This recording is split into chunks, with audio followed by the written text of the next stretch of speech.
না আমার কাছে কোনো টাকা চাই না। আমি বাঁচছি, তোমরা কি আইছো না আইছো আমরা করতে পারি কেন? পটুয়াখালীর কুয়াকাটায় ফেরিওয়ালাকে মারধর করার অভিযোগ উঠেছে স্থানীয় কিছু যুবকের বিরুদ্ধে।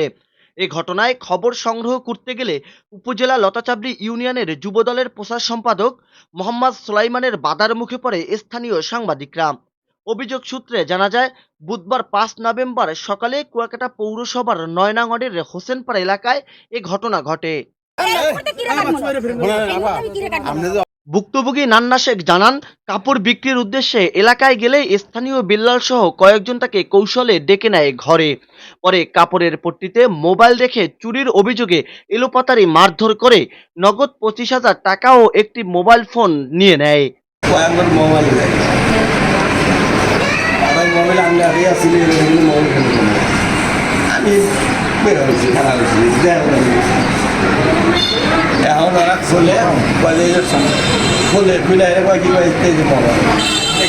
স্থানীয়রা এগিয়ে এলে হামলাকারীরা পালিয়ে যায়। পরে আহত নান্না শেখ থানায় লিখিত অভিযোগ করেন।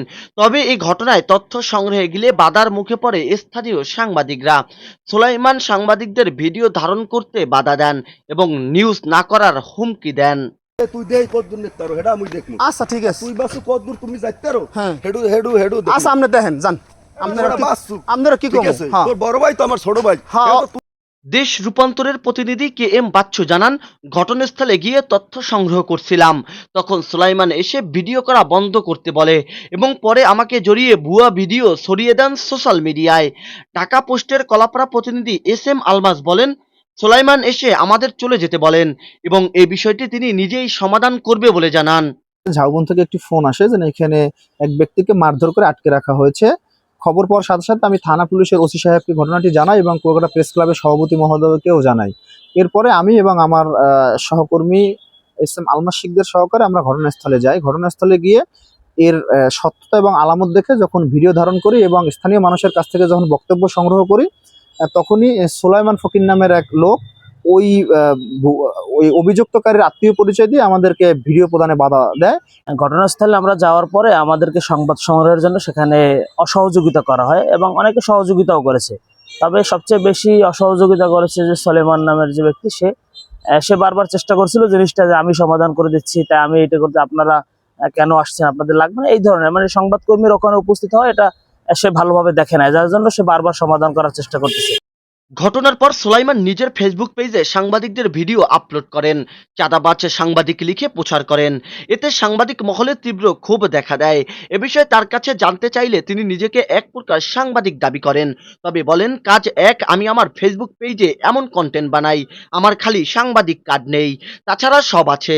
তিনি দাবি করেন সাংবাদিক হামলাকারী পরিবারের কাছ থেকে ৫,০০০ টাকা চেয়েছেন। এখন সে যার কাছে বলছে, দাবি করছে, হ্যাঁ, এই লোকটা তো আমার কাছে আছে, মানে কোনো বাধা প্রদান করছে কিনা, কারণ আমি নিজেও তো একজন সংবাদ কর্মী পেরাই, হয়তো আমার লাইসেন্স না থাকতে পারে। তবে টাকার বিষয়ে হামলাকারীর পরিবার অস্বীকার করেছে। তারা বলছে কোনো সাংবাদিক তাদের কাছে টাকা দাবি করেন নাই, তারা তাদের কাজ করে চলে গেছে। সহজ বিষয়টি কঠিন করে ফেলছে সুলাইমান। আমি সাংবাদিক দেইনি, সাংবাদিকদের সময় আছে সময় আমি দেই না, আমি তো সময় আমি তুলে ইস্যু করে সে একটা ভিডিও বানাইয়া এখন একটা ছোট জিনিসের একটা বড় জিনিস বানাইতে, এখন আমরা নিরীহ মানুষ একটা ঝামেলায় জড়াই যাইতেছি বড়।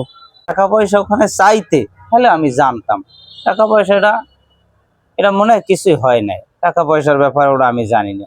আমি মিথ্যে একটা মানুষের সাথে মিথ্যে কথা বলবো কেন একটা মানুষের সাথে, আমি ওইসব বিষয়ে কিছুই জানি না। যুবদলের সভাপতি বলেন, ঘটনাটি নিন্দনীয়, এটি সম্পূর্ণ সুলাইমানের ব্যক্তিগত আচরণ, দলের সঙ্গে এর কোনো সম্পর্ক নেই।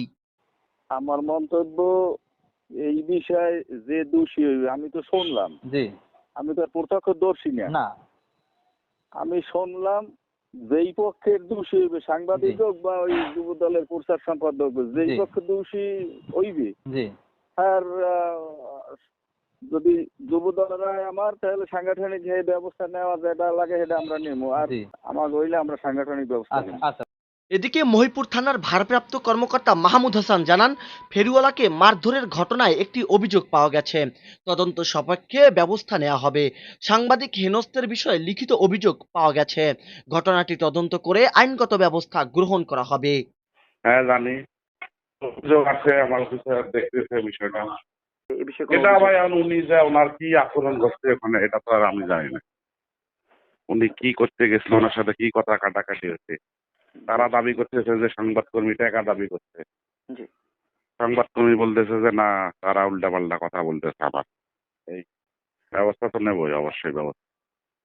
এদিকে ফেরিওয়ালার উপর হামলা, অন্যদিকে তথ্য সংগ্রহে সাংবাদিকদের বাধা, দুই ঘটনায় এলাকায় ব্যাপক আলোচনা জন্ম দিয়েছে। আইনি প্রক্রিয়া শুরু হলেও এখন দেখার বিষয় অভিযুক্তদের বিরুদ্ধে কার্যকর ব্যবস্থা নেওয়া হয় কিনা। নিউজ ডেস্ক, খবর কুয়াকাটা। আজই কিনুন সাগর রশ্মি। সাগর রশ্মি দীর্ঘস্থায়ী, টিকসই আর অনেক শক্তিশালী হওয়ায় প্রবল পানির স্রোতেও মাছ সহ জাল ছিঁড়ে পানিতে ভেসে যাওয়ার কোনো সম্ভাবনা নাই।